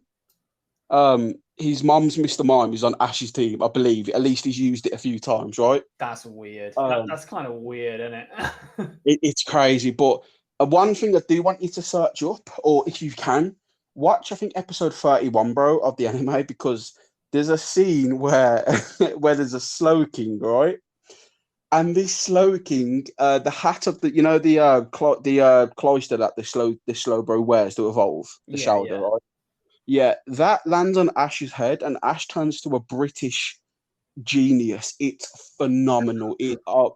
Bro, Ash is like, "Hello there, Pikachu. Yes, today we're going to battle." Like, it's hilarious, Oh man, what on earth, man? Bro, I was crying. Honestly, mate, I was crying of laughter. And Pokemon has not made me laugh. Like, it's not something you'd watch for comedy, but my God, it was dumb. It's so funny. But yeah, no, I just wanted to throw that in the podcast. Like, I am 26 and I do watch Pokemon anime. You know what I mean? Fight me, bring it at Flabberdash, come at me. Ain't nothing wrong with Bro, that. Don't you find that interesting? Little quickly though, people will go, "Oh, you watch Pokemon." I'm like, "Yeah, but bro, don't you play it?" What's the difference? Yeah, back in the day, it was, "Oh, you like Pokemon. Oh, you're weird." And now it's, "Oh, you watch the anime. Oh, I only play the games." And then you've got people the other way. "Oh, you play the games, only watch the anime." Man, people are crazy. People be crazy sometimes. It is mad, right? So there are 2 more things I want to get into, and these are fairly quick things. So this Sunday, and I know you're not too interested in, again, I don't know if you will be taking part, but this Sunday is the biggest community day Pokemon has had for 2 years, and it will be the biggest community day as a community because, there's going to be so many people out for this one, because of the rules are allowed out and stuff now. Yeah. Bro, town will be hectic on Sunday with Gible Community Day. It will be nuts. Like, it's going to be so cool to see the community back together again. Just seeing like hundreds of people out trying to, who's got the most shinies and whatnot. I can't wait. Yeah, that's going to be interesting. Like, I haven't played Go, like it kept me going. It kept me going for a while. Like, it helped. It helped the first lockdown. Obviously, like it was something to do, and yeah, Niantic did all right. Yeah, it was cool. It helped out a lot, and it gave us something to do. But at the same time, I haven't played it since then, and I don't know if I will play it again. I'm kind of like drained from the game, Yeah, I mean, I don't know. Have you got work Sunday? I was going to say I'm uptown, by the way, Sunday. I don't know if you're about. If you are about, I could perhaps say hello at some point or by canals or something. I can be around. Yeah. Yeah, bro. Me and the fiance are going to be uptown. So at one point we're going to be at the canals. If you want to pop, say hello, maybe have a little drink or something. Come and say hello. Sounds good. But yeah, so it's just going to be so beautiful, just to see the community again. And town's great for Pokemon Go anyway. I just stopped going to town because my area is not too bad now. But Town's just unbeatable in terms of spawns and whatnot. And just it's nice to see all the community out, and it's nice to have a Pokemon. Again, the shiny may not be great for Garchomp, but it's just how rare it is in Yeah. Pokemon. It is a big deal really for the community. Like there's a lot of people moaning because some people who have got the shiny who paid a ridiculous and stupid amount of money to do raids for it, they're complaining because everybody now will get it for free, and I think that's so entitled. Personally, I think Yeah, you know. I hate that. Like, I hate entitlement is like the ugliest thing in the world. Yeah, it's like so because you can afford to put £30 in a gotcha game, and some people can't. That means the content should be locked to you. No, like that's, and also to me, bro. And I want your opinion on this because it's really interesting. Not to cheapen the shinies in Pokemon Go, but to me, bro, finding a shiny in Pokemon Go is nowhere near the excitement of finding a shiny in Pokemon Sword and Shield or the main series. Nah, I truly, I truly believe that. But what's your opinion? Do you think that's true as well? I don't know. I don't know, kind of. Like, it's weird because, like, finding it in Sword and Shield is legit fun. Like, when you actually do find one, it's like, hell yeah, that's sick.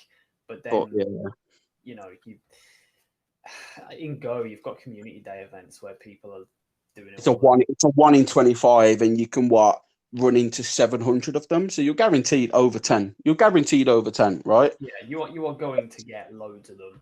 Whereas for me, bro, it took me a week to hatch a shiny Sobble. Like I said this to someone in the community, they said, "Oh, I've got 3 shiny Gibble." I'm like, "Yeah, but it's not that hard. It's just you put the money in. Like it's a 1 in 20 chance to get a shiny from a raid, but it's a 1 in 2,000 chance for me to get a shiny from an egg." It's much in the harder to main get one in the series. actual main series, and it like Pokemon Go has kind of cheapened them, and you can just send as many from Pokemon Go over to the main series games as you as you want, and that's not really that great, is Well, it? I just want to say I'm not cheaper than anyone's shinies on Pokemon Go. I have put some over from Go that I do use them. It saves me having to put ridiculous amount of hours in just for a shiny that I've already got on Go. Just Yeah, the yeah, thing. that, And I think there's one final topic, mate, to talk about, and that's the trainer lounge as a whole, right? So, how are you feeling about the rebirth, the resurgence of just since we've come back? The last 3 weeks. How do you feel yeah, man, whole I'm about enjoying the it. podcast? Yeah, feeling good about it.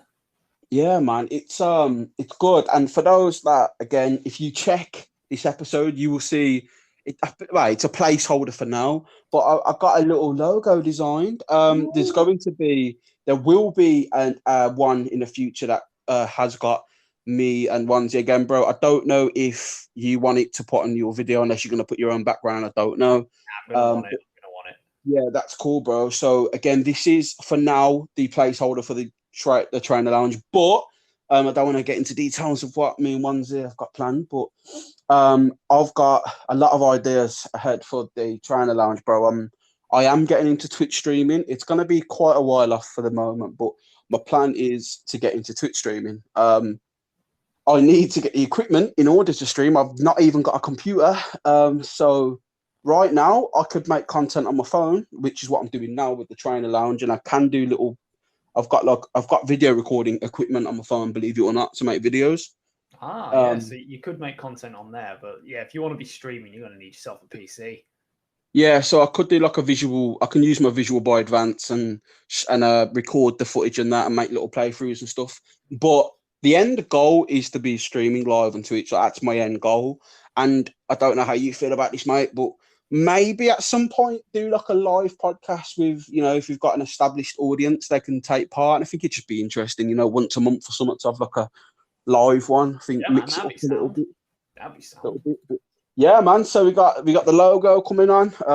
We're in talks to maybe have our own little copyright song, maybe that are exclusive to the Trainer Lounge. And again, the more an audience picks up, is the more that gives me an opportunity to perhaps sponsor the actual stream, which I don't know if I want to do yet. I don't know if I want to sponsor the podcast because it will have adverts, and I'm not about that. So again, but that's a discussion for another day, man. But again, it's just exciting to be back. Right now, it's going to be quiet from interaction wise, but believe it or not, I've checked on my stats on Anchor, which, by the way, that's where I make the podcast. Everyone, I currently have 350 plays on this podcast. Ooh, that's Yeah, decent. You know, we've got loads of trainer lounges out there. bro, I swear, like, yo, like, we've got. So again, I have been streaming, bloody hell. I've been podcasting since last year, but I've really took it serious the past few weeks, mainly. But yeah, so again, we've got, I think, episode 3 that me and you did had over 14 plays. Ooh, And again, no, I'll take that. I will yeah, legit take that, considering we're just starting out. I think 2 was me to make sure the quality was all right, lot. But yeah, man, yeah, but nah. So it's gonna be cool. So yeah, you can see. Actually, I did put a tweet out about this, but I need to change it now. You will see the trainer lounge on Onesie. Again, we need to discuss this outside of the podcast and how we're gonna get the files across and whatnot. But we will try and make that happen. So you'll see whenever Onesie can make it happen when he's got time, he can put it on his channel. And again, I don't, bro, it sounds crazy, but I don't even know the platforms that my own stream is on. I know it's Spotify, I know it's Apple Play, but any podcast app, because Anchor just puts it on there. But we're probably getting views on some Brazilian site, maybe. You know, but yeah. So I hope you guys have enjoyed the podcast. There were some controversial topics on this one, 100%. Some people won't agree. Some people will be triggered because that's the internet, right? Hell yeah. But yeah, man, Onesie, mate, thank you for coming on today. I hope you've had a good time. Nah, man, I always do. Thank you for having me. And as always, you know, do all of the good stuff. Make sure you listen. Make sure you rate it. Make sure you comment. Make sure you subscribe. Make sure you sell us your firstborn child. Make sure you hit the bell button. And ring that bell. Yeah, ring the bell. And most importantly, make sure that you practice inner peace and self-love, because no one matters as much as you guys do. So, yeah. There is one more thing more important than yourself, though, and that's my wealth status. So make sure you donate to me right away. Nah, agreed, bro. Like, listen, all love. I don't take anything I say on this podcast serious. There's going to be someone. It's just jokes, bro. We get it. Someone will probably one day at me and go, "I can't believe you said this," and I'm going to be like, "Wait, what did I say?" Like, that's how serious it is to me. I'm just winging it. But yeah, that's the episode 5. I'm going to have a clickbait title for the banter. Of course. You know, I'm going to be like, this YouTuber did what? Question mark. Yo, called the police. Bro, that is it, man. You can find me at Twitter at Flabberdash. Where can they find you, bro? They can find me on Twitter at Onesie Bannett, as in the Pokemon. You can find me on YouTube as at Onesie Bannett, and you can find my music at Spotify at Onesie. So that's cool. Yeah. Yeah, sweet. You can find me on YouTube at Flabberdash. Again, I think we're mainly going to put your stream. We're going to put mainly the podcast on your channel. I might put some highlights on my channel for whatnot, you know, just out of interest. Or if I'm probably going to be making some content actually on my channel. But you can find me on YouTube at Flabberdash. Also, my music is only on YouTube. Again, Onesie's got it all sorted out with Spotify. I haven't got it. Truthfully, I cannot be bothered. But you can listen to it on YouTube, you know, if you want to have a little look. My last week's episode was also on there, and the episodes with me and my fiance of the going to my channel again, because I think with my fiance not being as into the content as much as Onesie, I'd rather the more professional ones be on his channel. Yeah, but is that cool with you, bro? Absolutely fine with me, bro. No worries. Thank you. Yo, it's been your boy Flabberdash. And it's been ya boy Onesie Bannett. You know what I'm saying? Hey, yo, remember, go give your bidoo for cuddle, go and scare your bayonets. Thank you for watching. Peace. Peace. Girl, I can see what you're hiding from me, so you might as well talk, cause I already see. Girl, I can see what you're going to be. Stop all this bullshit and just talk to